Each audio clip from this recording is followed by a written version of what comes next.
Live पर देखते हैं आज की कुछ खास खबरें। पुणे में पकड़ा गया करोड़ों का गांजा। पुणे कस्टम विभाग ने गांजा तस्करों का पर्दाफाश करते हुए गांजा चरस के साथ इसे ले जाने वाले वाहन को जब्त किया है। 868 किलो गांजा चरस और 2 आयशर टेम्पो मिलाकर कुल 2 करोड़ 10 लाख रुपए का माल जब्त किया है। पुणे कस्टम विभाग की ये अब तक की सबसे बड़ी कार्रवाई है।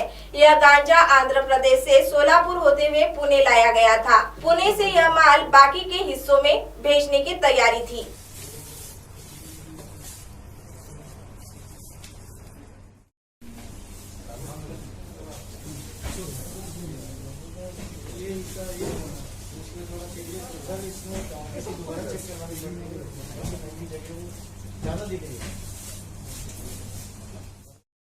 पुणे कस्टम विभागाने 868 किलो गांजा आणि 7.5 किलोचं चरस काल जप्त केलेलं आहे।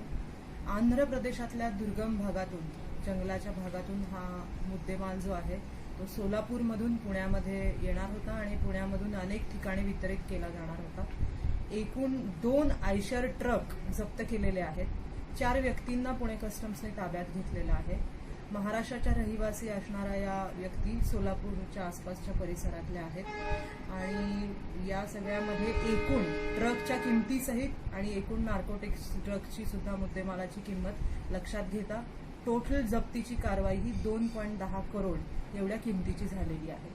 गांजा आहे हा 868 किलोचा ही आतापर्यंतची पुणे कस्टमच्या इतिहासातली सर्वात मोठी किलोच्या संदर्भातली, वजनाच्या संदर्भातली कारवाई अशी म्हणावी लागेल। बाबा रामदेव पर नागपुर में मामला दर्ज। पतंजलि की ओर से कोरोना पर 100% कारगर दवा बनाने का दावा करने वाले बाबा रामदेव पर महाराष्ट्र प्रदेश कांग्रेस कमेटी के महासचिव रामकिशन ओझा ने यह दावा झूठा होने के साथ नागरिकों की दिशा भूल करने वाला होने का आरोप लगाया है। सरकार से परमिशन लिए बगैर बाबा रामदेव लोगों की दिशा भूल कर रहे हैं। ऐसे आरोपों के साथ ओझा ने नागपुर के कोराडी थाने में बाबा रामदेव के विरोध में मामला दर्ज किया है। नमस्कार, मैं रामकिशन ओझा, जनरल सेक्रेटरी महाराष्ट्र प्रदेश कांग्रेस कमेटी। मैंने योग गुरु रामदेव बाबा पर पुलिस में IPC act, disasters management and drugs and remedies act के अंतर्गत कंप्लेंट दाखिल की। रामदेव बाबा ने कोरोनिल नामक की दवा का उत्पादन किया है और ये दवा कोरोना की महामारी रोगियों को ठीक करने का वो आश्वासन और एश्योरेंस लोगों को दे रहे हैं। उन्होंने ये कहा कि उन्होंने करीबन 100 लोगों पर इसका क्लिनिकल ट्रायल किया है और क्लिनिकल स्टडी की है। इस रिपोर्ट में हमने ये कहा है कि भी अगर उन्होंने ये ट्रायल और स्टडी की है तो किस पर की है, क्योंकि भारत सरकार ने जब ये बीमारी यहाँ देश में आई उस समय ये कानून लगाया गया था कि इस संबंधित बीमारी के जो भी मरीज हैं उसका इलाज सिर्फ और सिर्फ गवर्नमेंट हॉस्पिटल्स और गवर्नमेंट अथॉराइज हॉस्पिटल्स में ही होगा।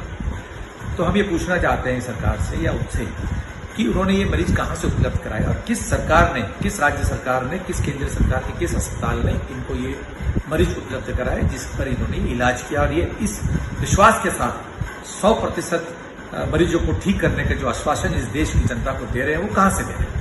ये बहुत बड़ा महत्वपूर्ण सवाल है, महत्वपूर्ण ये संदेह की बात है और हम इस पर उन पर आरोप लगा रहे हैं कि उस देश को गुमराह कर रहे हैं। इसी कारण हमने इस रिपोर्ट को दाखिल किया है। इस अस्पताल ने इनको ये मरीज उपलब्ध कराए जिस पर इन्होंने इलाज किया और ये इस विश्वास के साथ 100% मरीजों को ठीक करने का जो आश्वासन इस देश की जनता को दे रहे हैं वो कहाँ से दे रहे हैं। ये बहुत बड़ा महत्वपूर्ण सवाल है, महत्वपूर्ण ये संदेह की बात है और हम इस पर उन पर आरोप लगा रहे हैं कि उस देश को गुमराह कर रहे हैं।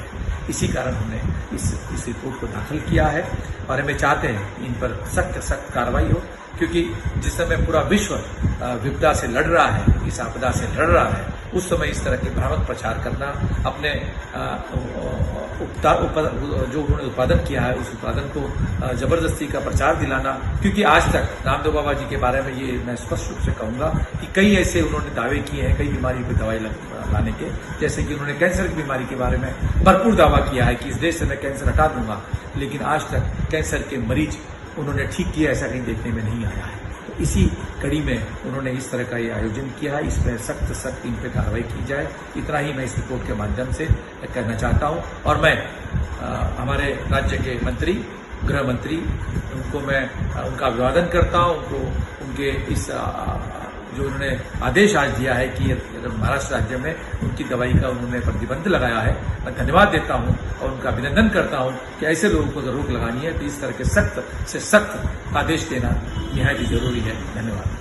मुंबई में पेट्रोल डीजल की बढ़ती कीमतों को लेकर बात करने राज्यपाल से मिलने साइकिल से पहुंचे समाजवादी पार्टी के आमदार अबू आजमी। अब आप हमारे चैनल को ऐप पर भी देख सकते हैं। प्ले स्टोर में जाकर MNS हिंदी लिखिए और ऐप डाउनलोड करें।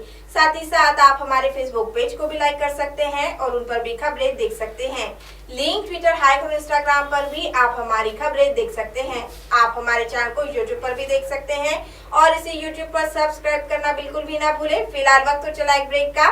ब्रेक से लौटने के बाद देश और दुनिया की तमाम बड़ी खबरें देखने के लिए बने रहे MNS न्यूज लाइव के साथ। नमस्कार।